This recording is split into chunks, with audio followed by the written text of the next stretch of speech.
बिस्मिल्लाहिर्रहमानिर्रहीम। Dear students, welcome to biology class. Biology में chapter number 4 पढ़ते हैं हम। नाम है इसका सेल्स एंड टिश्यू।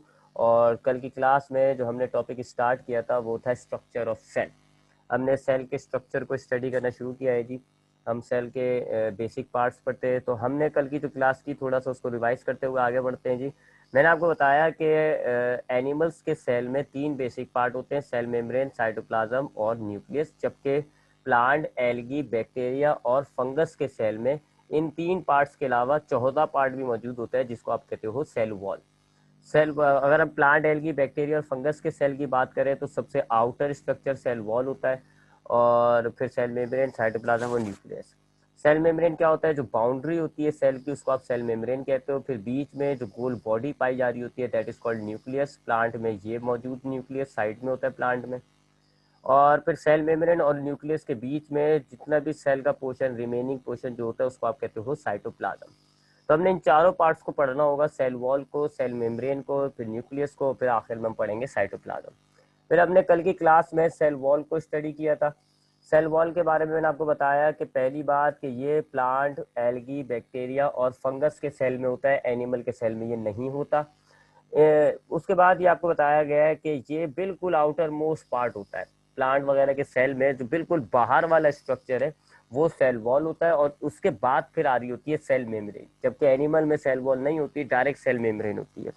दूसरी बात, ये टफ होता है, सख्त होती है ये, और नॉन लिविंग स्ट्रक्चर होता है ये। जिन कंपाउंड से बना हुआ होता है वो प्रोटोप्लाज्म डिस्चार्ज करती है, खारिज करती है, और फिर वो बाहर जाके जमा होना शुरू हो जाता है, जिससे कि ये सेल वॉल बन जाती है। तो एक non living, tough, rigid outer most structure मौजूद है ये।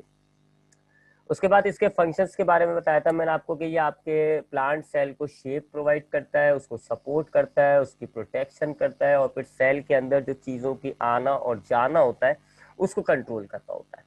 ठीक है, तो इसकी ट्रांसपोर्टेशन है, ये सेल के अंदर चीज़ों को लाएगा, ले जाएगा, और उसके अलावा शेप, सपोर्ट और प्रोटेक्शन करता है। उसके बाद फिर मैंने आपको इसकी कंपोजिशन के बारे में हमने बात की कि प्लांट का सेल वॉल जो है बनावट के एतबार से ज़रा डिफरेंट होता है।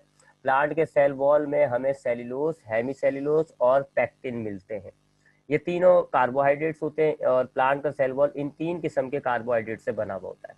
फंगस के सेल में जो कंपाउंड्स हमें मिलेंगे वो चिटिन होता है, ग्लूकन्स होता है और प्रोटीन होता है।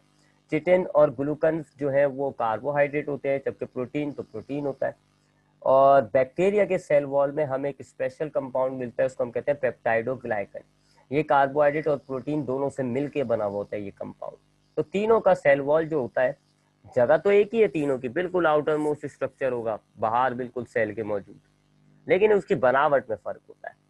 ठीक है जी। उसके बाद फिर हमने प्लांट के सेल वॉल के अंदर जो लेयर्स पाई जाती है उन पर बात की। मैंने आपको बताया कि प्लांट के अंदर जो सेल वॉल होता है उसमें 3 लेयर्स होती है, पहली वाली प्राइमरी, फिर सेकेंडरी और फिर मिडल लेमिना। सबसे पहले जब आपका ये plant cell, young plant cell होता है, तो फिर इसका जो साइटोप्लाज्म होता है ये सेल्यूलोज, हेमीसेल्यूलोज और पैक्टिन वगैरह को डिस्चार्ज निकालता है, और वो फिर सेल से बाहर जाके जमा होना शुरू हो जाते हैं, और पहली लेयर बन जाती है प्राइमरी वॉल। तो प्राइमरी वॉल बनने वाली पहली सेल वॉल होती है, जो बिल्कुल सेल के बिल्कुल बाहर मौजूद होती है।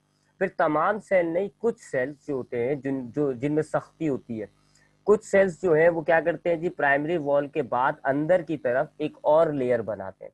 इस डायग्राम में अगर हम देखें तो ये ग्रीन वाली बिल्कुल बाहर वाली लेयर है, तो ये प्राइमरी वॉल है। और ये जो पर्पल से ड्रॉ हुई है देखें, ये प्राइमरी वॉल के अंदर की तरफ एक और लेयर बन गई सेल वॉल की। इस अंदर वाली सेल वॉल को आप कहते हो कि ये सेकेंड लेयर होती है, इसको हम कहते हैं सेकेंडरी वॉल। जबकि मिडल लेमिला क्या होती है, दो सेल की जो प्राइमरी वॉल्स होती हैं उनके बीच की लेयर को हम कहते हैं मिडल लेमिला।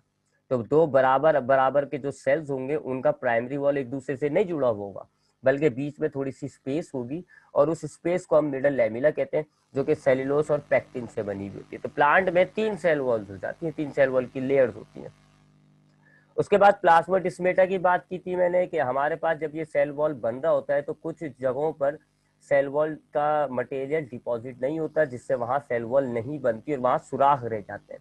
उन सुराखों को हम प्लाज्मोडेस्माटा कहते हैं, और इन सुराखों की मदद से एक सेल से चीजें दूसरे सेल्स में मुंतकिल होती हैं। तो ये हमने सेल वॉल का भी काम पढ़ा है ना, कि सेल वॉल के जरिए एक सेल से दूसरे सेल में चीजें आती है, तो वो इन सुराखों के जरिए आ रही होती है, जिसको आप कहते हो प्लाज्मोडेस्माटा। तो ये हमने पढ़ा था कल की क्लास का सेल वॉल, और आज हमने सेकंड बेसिक स्ट्रक्चर देखना है, सेल मेम्ब्रेन। पहली बात, ये जो सेल मेम्ब्रेन होता है ये तमाम सेल्स में होगा, एनिमल्स में भी, प्लांट एल्गी वगैरह के सेल्स में भी, सब में होगा। बस फर्क क्या है, एनिमल्स के अंदर ये बिल्कुल आउटर मोस्ट स्ट्रक्चर है, यानी ये बिल्कुल सेल के बाहर पाया जा रहा है, जबकि प्लांट एल्गी के अंदर इसके बाहर सेल वॉल मौजूद होता है, यानी ये सेल वॉल के अंदर होता है। तो ये एक छोटा सा फर्क होता है प्लांट के सेल में, सेल मेम्ब्रेन में, और एनिमल के सेल मेम्ब्रेन के। प्लांट की सेल मेम्ब्रेन आउटर मोस्ट नहीं होती, इसके बाहर पहले सेल वॉल होती है, उसके बाद सेल मेम्ब्रेन आती है, जबकि एनिमल सेल के अंदर ये बिल्कुल आउटर मोस्ट स्ट्रक्चर है, इसके बाहर सेल वॉल नहीं होगा। डायग्राम में इस वक्त आपको एनिमल सेल नजर आ रहा है, तो इसमें आपको देख लें सेल मेम्ब्रेन पर सेल खत्म हो जाता है और बाहर कोई सेल वॉल नहीं है। तो सेल मेम्ब्रेन क्या होती है, आपके प्लांट, आपके जो सेल होता है इसकी समझ लें बॉर्डर है, यहाँ से सेल आपके स्टार्ट हो रहा है, इसके अंदर आपके सेल मौजूद है, it is the boundary of the cell, ये आपके सेल की बाउंड्री होती है।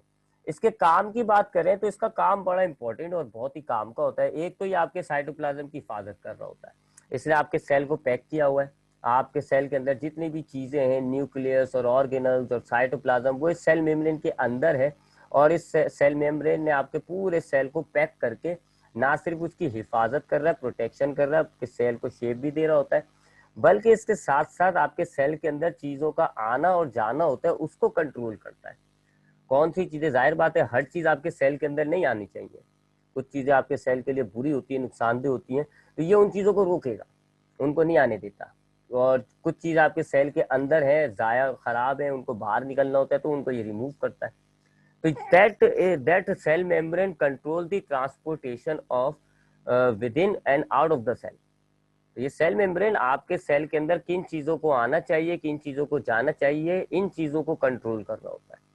तो सेल मेम्ब्रेन क्या है, प्लांट के अंदर सेकंड बेसिक स्ट्रक्चर है आफ्टर द सेल वॉल, जबकि एनिमल के अंदर ये बिल्कुल पहला स्ट्रक्चर होता है जिससे आपका सेल स्टार्ट हो रहा है। इसके अंदर आपका पूरा सेल मौजूद होता है, उसके तमाम चीजें इस सेल मेम्ब्रेन के अंदर मौजूद है। यह आपके सेल के साइटोप्लाज्म की अंदर की चीजों की ना सिर्फ हिफाजत कर रहा है, बल्कि ये आपके सेल के अंदर कौन सी चीजें आनी चाहिए, कौन सी चीजें निकलनी चाहिए सेल से, इस ट्रांसपोर्टेशन को भी कंट्रोल करता है। अब इसके फंक्शंस को जरा डिटेल में पढ़ने से पहले हम जरा सेल के स्ट्रक्चर को देख लेते हैं, सेल मेम्ब्रेन के। हमारे पास सेल मेम्ब्रेन का स्ट्रक्चर, ये आपके पास जो सामने डायग्राम में नजर आ रहा है, it is the model of cell membrane. ये आपके सेल मेम्ब्रेन का स्ट्रक्चर है। इस स्ट्रक्चर को सिंगर और निकलसन नाम के दो साइंटिस्ट थे, उन्होंने पेश किया था 1972 के अंदर, और उन्होंने इस स्ट्रक्चर का, इस मॉडल का नाम रखा था फ्लूइड मोसाइक मॉडल। तो सेल मेम्ब्रेन का स्ट्रक्चर जो है वो सिंगर निकलसन ने फ्लूइड मोसाइक मॉडल की सूरत में 1972 को पेश किया। सिंगर निकलसन क्या कहते थे जी, कि आपकी जो सेल मेम्ब्रेन है वो पहली बात ऐसे खास किस्म के मॉलिक्यूल से बनी हुई, जहां ये मेरा पॉइंटर है, इस मॉलिक्यूल को आप कहते हो फॉस्फोलिपिड। ये लिपिड यानी चिकनाई का मॉलिक्यूल होता है जिसके अंदर फॉस्फेट ग्रुप लगा हुआ होता है, ठीक है। तो ये खास किस्म का मॉलिक्यूल है जो आप हायर क्लासेस में ज्यादा डिटेल में पढ़ेंगे कि फॉस्फोलिपिड क्या होता है। बस अभी आप जहन में ये रखें कि चिकनाई का मॉलिक्यूल होता है, लिपिड कहते हैं चिकनाई को। तो चिकनाई का मॉलिक्यूल होता है जिसके अंदर फॉस्फेट ग्रुप अटैच हुआ हुआ होता है, तो ये कहलाता है फॉस्फोलिपिड। तो it is a specialised molecule, एक खास किस्म का मॉलिक्यूल होता है, लिपिड और फॉस्फेट ग्रुप से मिलकर बना हुआ। आपकी सेल मेम्ब्रेन जो होती है वो इस फॉस्फोलिपिड की मॉलिक्यूल से बनी हुई होती है, पहली बात। दूसरी बात, इस फॉस्फोलिपिड की मॉलिक्यूल से दो लेयर्स बनती हैं, एक ऊपर एक नीचे। नीचे डायग्राम को देखिएगा, ये एक फॉस्फोलिपिड का मॉलिक्यूल है, नीचे देखें दो लेयर्स बनी हुई है फॉस्फोलिपिड की, एक ऊपर बनी हुई है ये, और एक नीचे बनी हुई है, दो लेयर्स हैं। जैसे आप डबल रोटी होती है जी, अक्सर हम सैंडविच बना के खाते हैं, तो हम दो डबल रोटी के पीस लेते हैं और उनको एक के ऊपर एक रख देते हैं, बीच में हम अंडा शंडा रख देते हैं, और एक डबल रोटी नीचे होती है, एक डबल रोटी ऊपर होती है, तो हम ये कहते हैं दो डबल रोटी के लेयर्स हैं। बिल्कुल इसी तरीके से हो रहा है यहाँ पर भी, आपके फॉस्फोलिपिड के मॉलिक्यूल से आपस में मॉलिक्यूल्स मिल गए, एक लेयर बन गई, फिर इसी जैसी एक लेयर ऊपर भी होती है, और ये दो लेयर्स आपके फॉस्फोलिपिड की दो पैरेलल लेयर्स हैं, एक के ऊपर एक। अच्छा, अब इनकी जरा अरेंजमेंट देख लीजिएगा कि हमारे पास ये जो फॉस्फोलिपिड का मॉलिक्यूल होता है इसके दो एंड होते हैं, एक कहलाता है हेड, एक कहलाता है टेल। हेड को आप हाइड्रोफिलिक कहते हैं, टेल को आप हाइड्रोफोबिक कहते हैं। ये जो गोल सा नजर आ रहा है ये हाइड्रोफिलिक एंड है, जबकि ये आपको जो लंबे से टेंटिकल्स की सूरत में नजर आ रहे हैं, ये हाइड्रोफोबिक एंड है। ये पानी को अट्रैक्ट कर लेता है, ये पानी को अट्रैक्ट नहीं करता। ये हाइड्रोफिलिक और हाइड्रोफोबिक का मतलब है। तो ये जो हाइड्रोफिलिक और हाइड्रोफोबिक हैं, ये दो एंड होते हैं जी फॉस्फोलिपिड मॉलिक्यूल के। जब आपकी ये दोनों लेयर्स अरेंज हुई हुई होती हैं तो इनके बीच में देखें दोनों का हाइड्रोफोबिक एंड आया हुआ होता है, यानी हाइड्रोफिलिक एंड ऊपर और नीचे होता है, इस तरह अरेंज हुई हुई होती है। तो हमारे पास ये जो फॉस्फोलिपिड के मॉलिक्यूल्स हैं, इनसे मिलकर दो लेयर्स बनती हैं, एक ऊपर की लेयर होती है, एक नीचे की लेयर होती है, दोनों एक दूसरे के ऊपर होती हैं और इनकी अरेंजमेंट कुछ इस तरह होती है कि दोनों का हाइड्रोफोबिक एंड एक दूसरे के आमने सामने होता है। ये देख लें, ये पहले ऊपर वाली लेयर का हाइड्रोफोबिक एंड, ये नीचे वाली लेयर्स का हाइड्रोफोबिक एंड। तो दोनों का हाइड्रोफोबिक एंड आमने सामने होता है और हाइड्रोफिलिक एंड ने मेम्ब्रेन की सरफेस बनाई हुई है, एक अपर सरफेस एक लोअर सरफेस। ठीक है जी। तो फॉस्फोलिपिड के मॉलिक्यूल से मिलकर पूरी पूरी दो लेयर्स बनती हैं और दोनों लेयर्स एक के ऊपर एक अरेंज हो जाती हैं और ये इस तरीके से अरेंज होती हैं कि दोनों हाइड्रोफिलिक एंड्स जो होते हैं वो आपके मेम्ब्रेन की सरफेसिस बना देते हैं और हाइड्रोफोबिक एंड एक दूसरे के सामने आते हैं और बीच में होते हैं। तो हाइड्रोफोबिक मिडल एरिया है और हाइड्रोफिलिक जो है वो टॉप है। एक बात तो ये हो गई। उसके बाद फिर बहुत सारे मॉलिक्यूल्स इस फॉस्फोलिपिड की इसकी मेम्ब्रेन के अंदर जगह जगह लगे हुए होते हैं। इनमें ज्यादा स्पेशल जो मॉलिक्यूल्स होते हैं वो ये प्रोटीन के होते हैं, जो हमने डायग्राम में ब्लू कलर से मेंशन किए हैं। ठीक है। तो जिस तरीके से ये जो मॉलिक्यूल्स हैं ये रैंडमली अरेंज है, कहीं पर भी मॉलिक्यूल मिल जाएगा आपको, कहीं पर भी जाके लग जाएगा अरेंज। तो रैंडमली डिफरेंट मॉलिक्यूल्स इस मेम्ब्रेन पर अटैच हुए हुए होते हैं। इनमें ज्यादातर जो मॉलिक्यूल्स होते हैं वो ये होते हैं, ये वाले प्रोटीन्स के मॉलिक्यूल होते हैं। बाकी इस प्रोटीन के मॉलिक्यूल्स के अलावा आपको कोलेस्ट्रॉल के मॉलिक्यूल्स भी मिलेंगे, ग्लाइकोलिपिड्स भी मिलेंगी, कार्बोहाइड्रेट की चेन्स भी मिलेंगी, बहुत सारे डिफरेंट डिफरेंट मॉलिक्यूल्स होते हैं। But the major component, major क्या चीज है, दो चीजें हैं मेजर सेल मेम्ब्रेन के स्ट्रक्चर में। एक तो ये फॉस्फोलिपिड की जो लेयर है और दूसरा ये बड़े बड़े जो प्रोटीन के मॉलिक्यूल्स हैं, ये दो लाजमी होते हैं। बाकी कोलेस्ट्रॉल कहाँ अरेंज हुआ हुआ है, कितना लगा हुआ है, कार्बोहाइड्रेट की चेन कहाँ मौजूद है, ग्लाइकोलिपिड्स की चेन कहाँ मौजूद है, कहाँ लगी हुई है, ये इतनी खास बात नहीं होती। ये इतना इसका जो है फंक्शन भी नहीं होता इतना खास और ना इसका कोई इतना इम्पैक्ट पड़ रहा होता है मेम्ब्रेन पर। दो चीजों का इम्पैक्ट होता है, फॉस्फोलिपिड का और मॉलिक्यूल्स ऑफ प्रोटीन का। तो that is the fluid mosaic model of singer Nicholson. Singer और निकल्सन के मुताबिक सेल मेम्ब्रेन जो है फॉस्फोलिपिड के मॉलिक्यूल से बनी हुई दो लेयर्स होती हैं, ऊपर और नीचे अरेंज हुई भी होती हैं। ये दोनों लेयर्स के जो हाइड्रोफोबिक एंड होते हैं वो बीच में आ रहे होते हैं, जबकि हाइड्रोफिलिक एंड किनारों पर मौजूद होते हैं। ये दो फॉस्फोलिपिड की लेयर्स हो गई और फिर इस फॉस्फोलिपिड की लेयर्स के अंदर जगह जगह प्रोटीन के मॉलिक्यूल्स होते हैं। कुछ मॉलिक्यूल्स प्रोटीन के ऐसे होंगे जो मेम्ब्रेन के आर पार जा रहे होते हैं, जैसे कि इस वाले को देखें जब पॉइंटर है पूरी मेम्ब्रेन से आर पार जा रहा है, इस वाले को देखें पूरी मेम्ब्रेन से आर पार जा रहा है। जबकि कुछ मॉलिक्यूल्स ऐसे होते हैं जो मेम्ब्रेन के खाली सरफेसेस यानी किनारों पे लगे हुए होते हैं, जैसे कि ये वाला देखें खाली नीचे वाले हिस्से पर मौजूद है। इसी तरह ये वाला प्रोटीन जो है खाली ऊपरी हिस्से पर है। तो दो फॉस्फोलिपिड की लेयर्स हो गई और जगह जगह प्रोटीन के मॉलिक्यूल्स हैं। दो तरह के प्रोटीन के मॉलिक्यूल्स हैं, इंटीग्रल और पेरिफेरल। इंटीग्रल कहते हैं जो पूरे आर पार हो रहा होता है, ये इंटीग्रल है, ये इंटीग्रल है। जबकि जो खाली किनारों पे लगा हुआ होता है उसको हम कहते हैं पेरिफेरल। तो दो किस्म के प्रोटीन के मॉलिक्यूल्स हैं, इंटीग्रल प्रोटीन के मॉलिक्यूल्स जो कि पूरे आर पार हो रहे हैं और पेरिफेरल जो खाली किनारों पे लगे होते हैं। ठीक है। बाकी इन दो चीजों के अलावा आपको कोलेस्ट्रॉल, ग्लाइकोलिपिड्स और ग्लाइकोलिपिड्स और ग्लाइकोप्रोटीन और कार्बोहाइड्रेट्स की चेन वगैरह भी।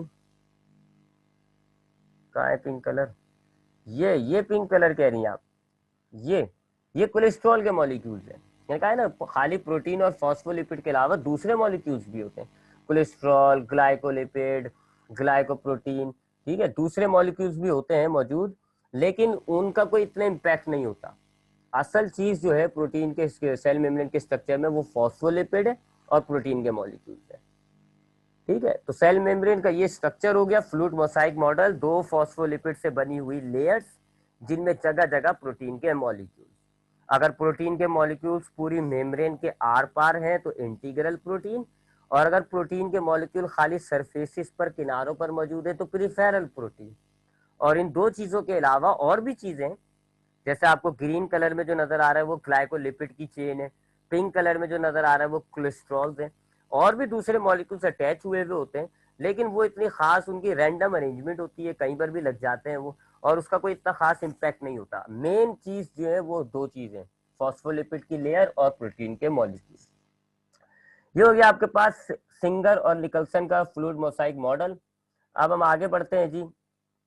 अब हम आते हैं सेल मेम्ब्रेन अपना काम कैसे करता है, ट्रांसपोर्टेशन अक्रॉस सेल मेम्ब्रेन। मैंने आपको बताया कि सेल मेम्ब्रेन के दो मेजर काम है। पहला काम ये कि ये आपके सेल को, चूंकि इसने प्रोटेक्ट किया हुआ है, साइटोप्लाज्म और उसके अंदर पाए जाने वाले तमाम ऑर्गेनल्स को प्रोटेक्ट किया हुआ है, सॉरी इंक्लोज किया हुआ है, तो ये उनकी हिफाजत कर रहा होता है। एक तो काम हो गया इसका ये प्रोटेक्शन। दूसरा काम मैंने आपको बताया ट्रांसपोर्टेशन। ये आपके सेल्स के अंदर चीजों को लाना और ले जाना करता है, यानी आपके सेल्स के अंदर कोई चीज आएगी तो वो सेल मेम्ब्रेन के से गुजर के आती है। इसी तरह आपके सेल से कोई चीज बाहर जाएगी तो वो आपके सेल मेम्ब्रेन से गुजर कर बाहर जाती है। अब आपकी सेल मेम्ब्रेन जो है इसके अंदर बहुत अहम किरदार अदा करती है, वो ये कि जिन आपके सेल्स के अंदर कौन सी चीजें आनी चाहिए, कौन सी चीजें जानी चाहिए, उनको कंट्रोल करता है। छोटे छोटे मॉलिक्यूल्स जैसे कि पानी के मॉलिक्यूल्स होते हैं आपके पास, या ऑक्सीजन के मॉलिक्यूल्स हैं, या कार्बन डाइऑक्साइड के मॉलिक्यूल्स हैं, ये इजीली आपकी सेल मेम्ब्रेन से गुजर के आ जाते हैं। सेल के अंदर आराम से, सेल मेम्ब्रेन से बाहर मौजूद होंगे, आपके सेल से गुजर के अंदर आ जाएंगे। लेकिन जो बड़े बड़े मॉलिक्यूल्स होते हैं जैसे ग्लूकोज के मॉलिक्यूल्स, अमाइनो एसिड्स के मॉलिक्यूल, ये जो है आपके सेल मेम्ब्रेन से गुजर के नहीं आते, फिर ये आपके फैसिलिटेटेड डिफ्यूजन के जरिए प्रोटीन के मॉलिक्यूल से आते हैं। इसी तरीके से यूरिया वगैरह आपके सेल्स के अंदर तैयार होता है तो वो आपके सेल से बाहर जाएगा।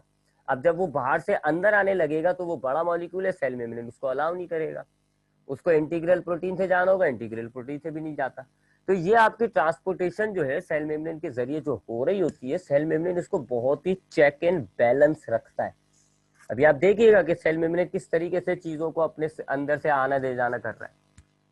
तो अब सेल मेम्ब्रेन जो चीजों की ट्रांसपोर्टेशन करता है, बाहर से अंदर या अंदर से बाहर जो चीजें लेकर आता है, ये कुछ प्रोसेस के जरिए हो रहा होता है।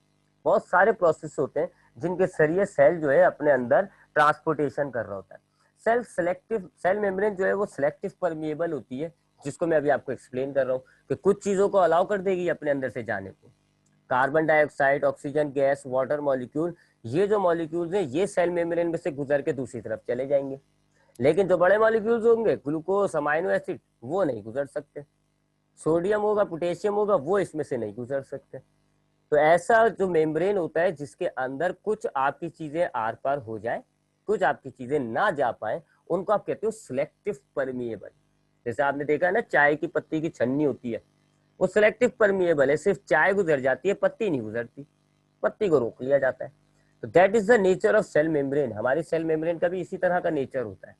ये हर किसी मॉलिक्यूल्स को आने जाने नहीं देगी, ये कुछ मॉलिक्यूल्स को अलाउ करेगी कि वो इसमें से गुजर के दूसरी तरफ चला जाए, कुछ मॉलिक्यूल्स को वो रोक देगी।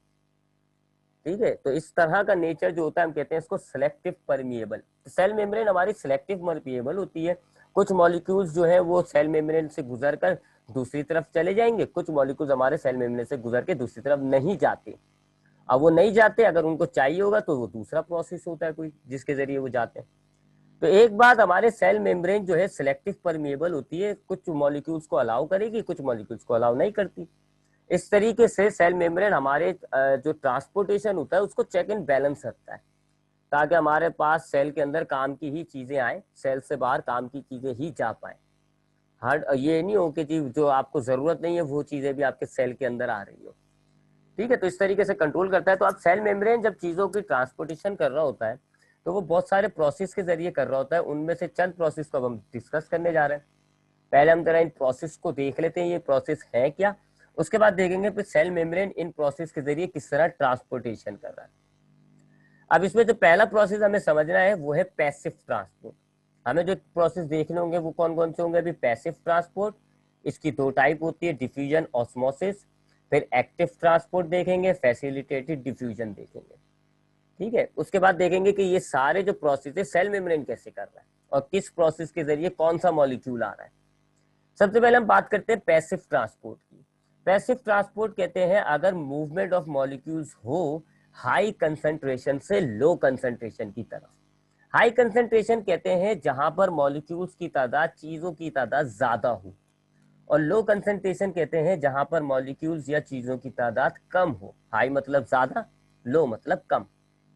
मिसाल के तौर पे मेरे मेरे पास, मेरे सामने खाने का बहुत प्लेटें रखी हुई, बहुत सारा खाना मौजूद है, और सामने मेरा दोस्त बैठा है, उसके सामने खाना मौजूद नहीं है, तो हम क्या कहेंगे, मेरे पास खाने की हाई कंसेंट्रेशन है, सामने वाले के पास क्या है, लो कंसेंट्रेशन। एक शख्स है उसके पास 1 लाख रुपए है, दूसरा शख्स है उसके पास 2 रुपए, हम क्या कहेंगे, जो पहला शख्स है उसके पास पैसों की हाई कंसेंट्रेशन है, जबकि जो दूसरा शख्स है उसके पास पैसों की लो कंसेंट्रेशन है। ठीक है, तो हाई कंसेंट्रेशन जहां चीजें ज्यादा होती हैं, लो कंसेंट्रेशन जहां चीजें कम होती हैं। अगर आपके पास, अब मॉलिक्यूल्स तक अपनी बात को रखते हैं, अगर आपके पास दो एरिया है, एक एरिया पे मॉलिक्यूल ज्यादा है, दूसरे एरिया की तरफ मॉलिक्यूल कम है, तो फिर अगर आपके ज्यादा जहां पर है वहां से मॉलिक्यूल्स मूव होकर लो की तरफ आना शुरू हो जाए, इस प्रोसेस को आप कहते हो पैसिव ट्रांसपोर्ट। मिसाल के तौर पे सेल मेम्ब्रेन के बाहर का इलाका जो है वहां मॉलिक्यूल्स ज्यादा है, सेल मेम्ब्रेन के अंदर जो है वो मॉलिक्यूल्स कम है। अब क्या है जी, सेल से बाहर मॉलिक्यूल्स ज्यादा, सेल से अंदर मॉलिक्यूल्स कम, तो फिर क्या होगा, सेल हाई से लो की तरफ, यानी मॉलिक्यूल ज्यादा से कम की तरफ मूव करना शुरू करेंगे, and that process is called passive transport. जरा इस डायग्राम को देखिएगा, ये आपको डायग्राम मैं अभी एग्जांपल में दे रहा था। ये हमारे पास सेल मेम्ब्रेन है, लेट्स सपोज ये हमारे पास सेल मेम्ब्रेन है, ये इलाका सेल से बाहर का है और ये एरिया जो है वो सेल के अंदर का है। अब इस पहले हिस्से की डायग्राम में आपको नजर आ रहा है कि सेल के बाहर मॉलिक्यूल ज्यादा है, सेल के अंदर मॉलिक्यूल कम है। ये हो गया हाई कंसेंट्रेशन, ये हो गया लो कंसेंट्रेशन।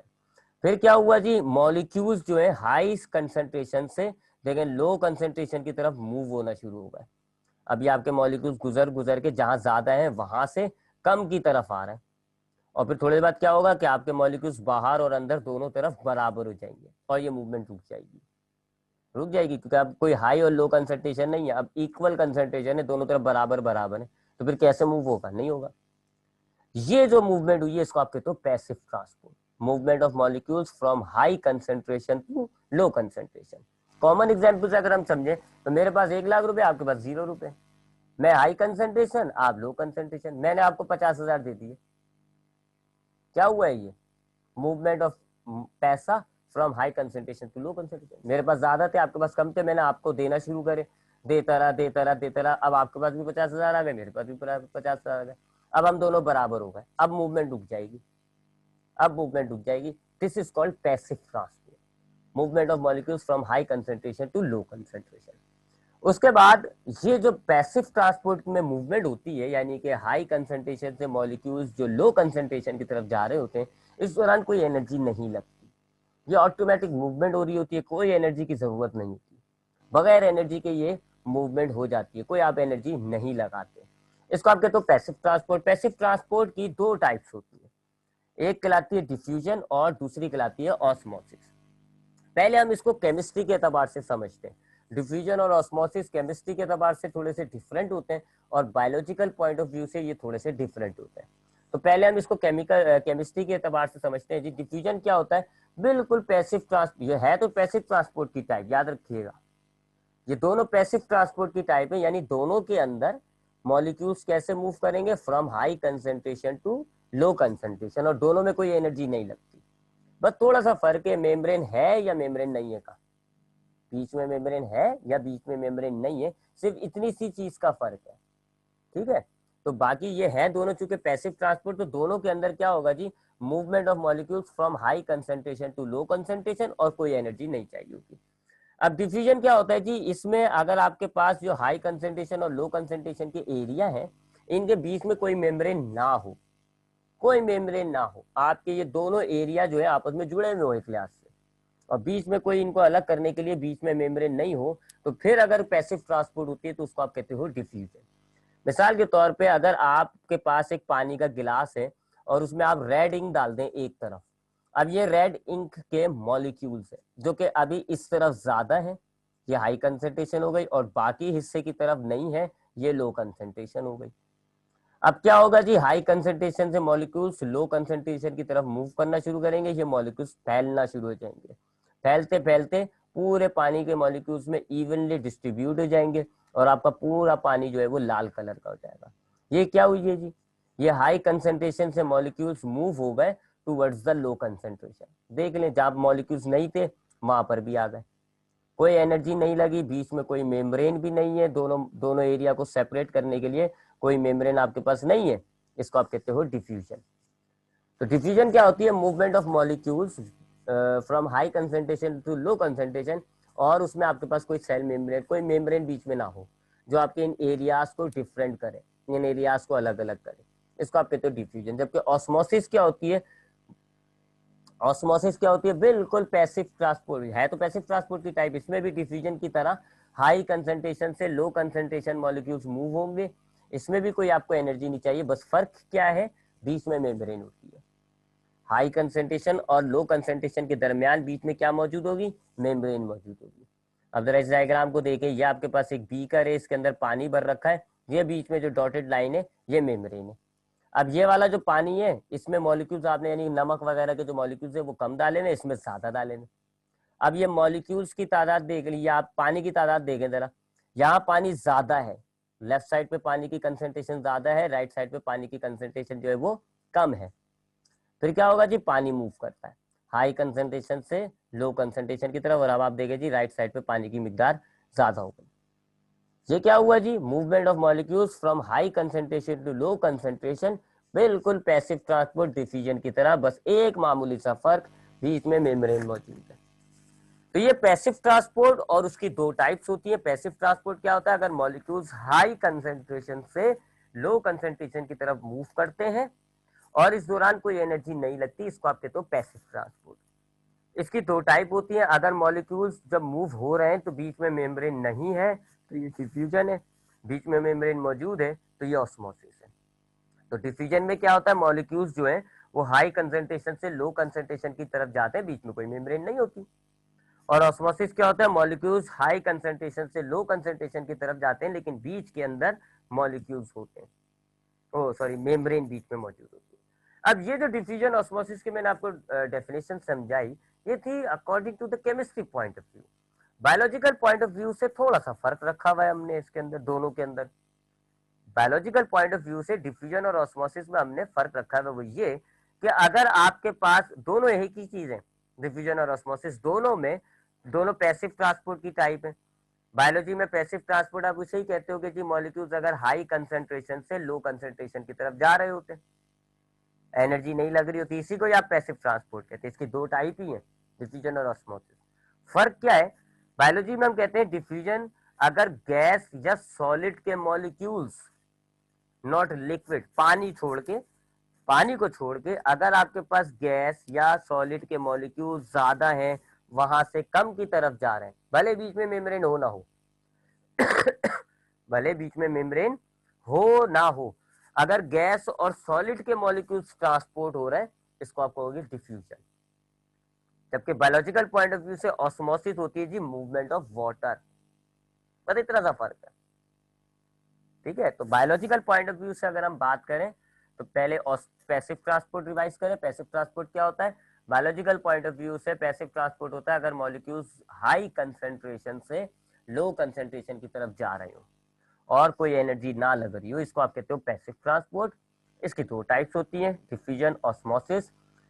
डिफ्यूजन आप किसको कहते हो, अगर मॉलिक्यूल्स हाई से, कौन से मॉलिक्यूल्स, गैस या सॉलिड के मॉलिक्यूल्स अगर हाई कंसेंट्रेशन से लो कंसेंट्रेशन की तरफ जा रहे हो, ये कहलाएगी डिफ्यूजन।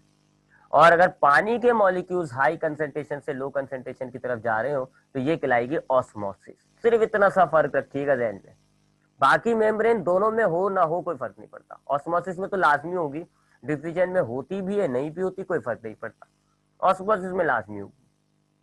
तो डिफ्यूजन क्या है बायोलॉजिकल पॉइंट ऑफ व्यू से, इफ गैस और solid molecules move from high concentration to low concentration. और ऑस्मोसिस क्या होगी, if the water molecules move from high concentration to low concentration. Osmosis में सेमी मेम्ब्रेन लाजमी होगी, डिफ्यूजन में हो ना हो जरूरी नहीं है।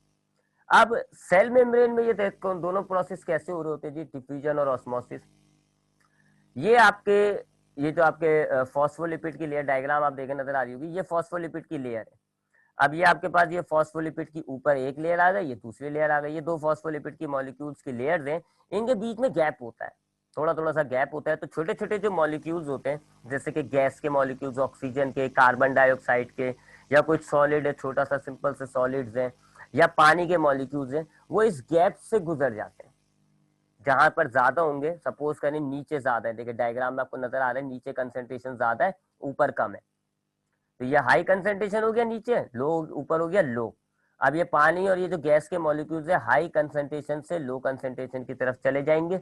और कैसे जाएंगे, ये जो आपके फॉस्फोलिपिड के दरमियान गैप है, इसमें से गुजरते हुए गुजर के दूसरी तरफ निकल जाएंगे। ये मॉलिक्यूल्स के लिए दो कंडीशन जरूरी है, छोटा होना, अनचार्ज होना। छोटे होंगे और कोई चार्ज नहीं होगा तो ये मॉलिक्यूल्स आपके इस गैप से गुजर जाएंगे। अगर बड़े मॉलिक्यूल्स होंगे वो इस गैप में से नहीं गुजर सकते, या चार्ज मॉलिक्यूल्स होंगे तो वो इस गैप से नहीं गुजर सकते। ठीक है, तो ये आपके पास सेल मेम्ब्रेन इस तरीके से डिफ्यूजन ऑस्मोसिस करती है। पानी के मॉलिक्यूल्स अनचार्ज होते हैं, छोटे होते हैं जी, H2O, सिर्फ 3 तो एटम है, तो पानी का मॉलिक्यूल भी छोटा होता है, कार्बन डाइऑक्साइड का मॉलिक्यूल भी छोटा होता है, एक कार्बन दो ऑक्सीजन, ऑक्सीजन गैस का मॉलिक्यूल भी छोटा होता है, नाइट्रोजन गैस का मॉलिक्यूल भी छोटा होता है। तो ये जो छोटे छोटे मॉलिक्यूल्स होते हैं, ये जहां ज्यादा होंगे वहां से कम की तरफ मूव करते हैं। और कैसे मूव करेंगे, मेम्ब्रेन के बीच में जो गैप है उसमें से गुजरते हुए चले जाते हैं। अब ये पानी के मॉलिक्यूल्स अगर गुजर रहे हैं तो ये ऑस्मोसिस हो जाएगा, और अगर कार्बन डाइऑक्साइड गैसेस के मॉलिक्यूल्स गुजर रहे हैं, या कोई सॉलिड, छोटा सॉलिड मॉलिक्यूल है, तो फिर ये डिफ्यूजन हो जाएगा। ये मैंने आपको बता चुका हूँ। तो हमारे पास ऑस्मोसिस क्या होता है, अगर वाटर की मूवमेंट हो रही हो from high concentration to low concentration. Diffusion क्या होता है, अगर गैस या स्मॉल मॉलिक्यूल्स मूव हो रहे हो from high concentration to low concentration, इसको आप कहते हो डिफ्यूजन। दोनों में कोई एनर्जी नहीं लगती, दोनों के अंदर हाई से लो की तरफ जा रहे होते हैं मॉलिक्यूल्स। और सेल मेम्ब्रेन में ये कैसे हो रहा होता है, हमने देखा कि सेल मेम्ब्रेन के मॉलिक्यूल्स में बीच में गैप होता है, फॉस्फोलिपिड के मॉलिक्यूल्स में बीच में गैप होता है। तो ये जो छोटे छोटे मॉलिक्यूल्स होते हैं, जिसमें अभी हमने ऑस्मोसिस डिफ्यूजन में छोटे मॉलिक्यूल्स दिए, याद रखिएगा। तो ये एक तरफ ज्यादा होंगे, दूसरी तरफ कम होंगे, तो उस गैप में से ये ज्यादा से कम की तरफ फ्लो होना शुरू हो जाएंगे। तो नीचे ज्यादा ऊपर कम, गैप में से गुजर के ऊपर मॉलिक्यूल्स चले गए। ये छोटे मॉलिक्यूल्स की बात है। अब हम बड़े मॉलिक्यूल्स की बात करेंगे, अभी हम फिलहाल छोटे मॉलिक्यूल्स की बात कर रहे हैं कि छोटे मॉलिक्यूल्स कैसे जा रहे हैं। और याद रखिएगा, इसके लिए जरूरी है छोटे मॉलिक्यूल्स। और अगर ये पानी के मॉलिक्यूल्स है, ये जो रेड डॉट ऊपर जा रहे हैं, if it is water molecule, तो हम कहेंगे कि ये कैसे मूव हुए, बाय ऑस्मोसिस। अगर ये गैस के मॉलिक्यूल्स है या स्मॉल मॉलिक्यूल्स है, तो हम ये कहेंगे कि ये कैसे मूव हुए, बाय डिफ्यूजन। अब आगे बढ़ते हैं जी, बड़े बड़े मॉलिक्यूल्स की बात करेंगे, वो कैसे मूव करते हैं। तो उसके लिए हमारे पास दो प्रोसेस होते हैं, बड़े मॉलिक्यूल्स या चार्ज मॉलिक्यूल्स। जैसे कि ग्लूकोज, अमाइनो एसिड, ये बड़े बड़े मॉलिक्यूल्स होते हैं।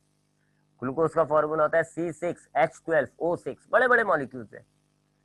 इसी तरह चार्ज मॉलिक्यूल, जैसे sodium positive, potassium positive, chlorine negative, charge जिनमें लगा हुआ होता है। तो वो जो मॉलिक्यूल्स होते हैं, बड़े मॉलिक्यूल्स या चार्ज मॉलिक्यूल्स, ये आपकी फॉस्फोलिपिड की गैप में से नहीं गुजर सकते, ये गैप में से नहीं गुजर सकते, यानी कि ये आपके फॉस्फोलिपिड के जो बीच की स्पेस है वो तो बहुत कम है, नहीं गुजर पाएंगे, ऑस्मोसिस डिफ्यूजन के जरिए नहीं जा रहे हैं। फिर इनके लिए हमारे पास दो अलग प्रोसेस होते हैं, एक कहलाता है फैसिलिटेटेड डिफ्यूजन और एक कहलाता है एक्टिव ट्रांसपोर्ट। फैसिलिटेटेड डिफ्यूजन क्या होता है, अभी आपको मैंने जब फ्लूइड मोसाइक मॉडल बताया, तो उसमें मैंने आपको प्रोटीन बताए थे, इंटीग्रल प्रोटीन, प्रिफेरल प्रोटीन का मॉलिक्यूल्स। इंटीग्रल प्रोटीन वो होता है जो पूरी मेम्ब्रेन में से गुजर रहा होता है, जबकि प्रिफेरल वो होता है जो खाली किनारों से जुड़ा हुआ होता है।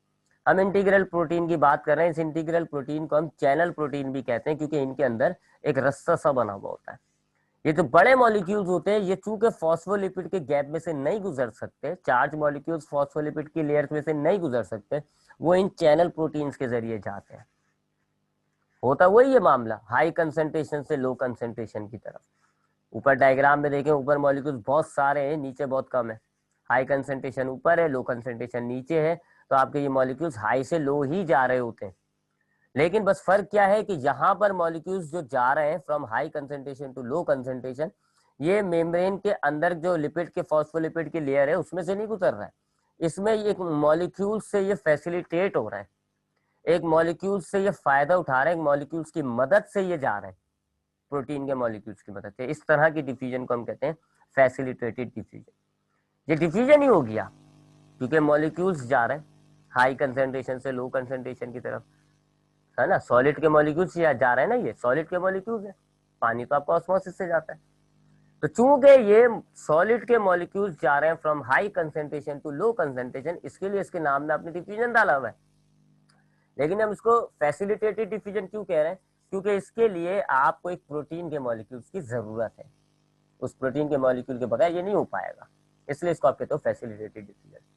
तो फैसिलिटेटेड डिफ्यूजन क्या होता है? अगर मॉलिक्यूल्स हाई कंसेंट्रेशन से लो कंसेंट्रेशन की तरफ मूव कर रहे होते हैं by the help of a carrier protein, एक कैरियर प्रोटीन की मदद से ये मूव कर रहे होते हैं, इस तरह की मूवमेंट को आप कहते हो फैसिलिटेटेड डिफ्यूजन। और इसके जरिए सेल मेम्ब्रेन बड़े बड़े मॉलिक्यूल्स या जो चार्ज मॉलिक्यूल्स होता है उनको सेल के अंदर या सेल से बाहर लेकर जाता है।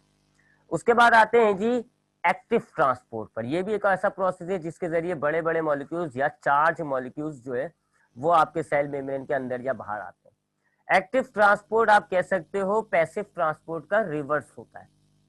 पैसिव ट्रांसपोर्ट के 2 पॉइंट्स मैंने आपको क्या बताए थे? पहला, movement of molecules from high concentration to low concentration, और दूसरा, energy is not required. Active transport passive का उल्टा है। एक्टिव ट्रांसपोर्ट में उल्टा होता है जी मामला, जहां पर लो होते हैं मॉलिक्यूल्स वहां से हाई की तरफ जाना शुरू कर देते हैं, उल्टा हो गया। Movement of molecules from low concentration to high concentration, और इस दौरान आपको एनर्जी की जरूरत पड़ती है, सेल आपका एनर्जी लगाता है, इसको आप कहते हो पैसिव एक्टिव ट्रांसपोर्ट। अब मिसाल के तौर पे इस तरह डायग्राम को देखें, ये आपके पास बाहर की तरफ 2 मॉलिक्यूल्स है, अंदर की तरफ बहुत सारे मॉलिक्यूल्स है। तो हाई कंसेंट्रेशन कहाँ है जी? टुवर्ड्स द लेफ्ट साइड, और लो कंसेंट्रेशन क्या है? Towards the right side. Active transport क्या होगा? लो कंसेंट्रेशन जहां कम है ना वहां ऑलरेडी कम हो जाए, जहां कम मॉलिक्यूल्स है वहां से आपके मॉलिक्यूल्स और मूव होकर ज्यादा की तरफ जाना शुरू कर दें, इस दौरान आप एनर्जी लगा रहे होते हैं, that is called active transport. तो ये हमने 4-5 प्रोसेस देखे, ट्रांसपोर्ट के प्रोसेस होते हैं। पैसिव ट्रांसपोर्ट होता है, पैसिव ट्रांसपोर्ट में मॉलिक्यूल्स हाई से लो की तरफ जाते हैं, एनर्जी नहीं लगती। इसकी 2 टाइप होती है, डिफ्यूजन, ऑस्मोसिस। अगर आपकी मेम्ब्रेन हो या ना हो, डिफ्यूजन में कोई मेम्ब्रेन की मौजूद होना जरूरी नहीं है, हो भी है ना भी हो कोई इतना इशू नहीं होता। तो डिफ्यूजन क्या होता है? अगर आपके गैस के मॉलिक्यूल्स या सॉलिड मॉलिक्यूल्स हाई से लो की तरफ मूव कर रहे होते हैं, इसको आप कहते हो डिफ्यूजन। ऑस्मोसिस क्या होता है? अगर पानी के मॉलिक्यूल्स आपके हाई से लो की तरफ मूव कर रहे होते हैं, इसको आप कहते हो ऑस्मोसिस।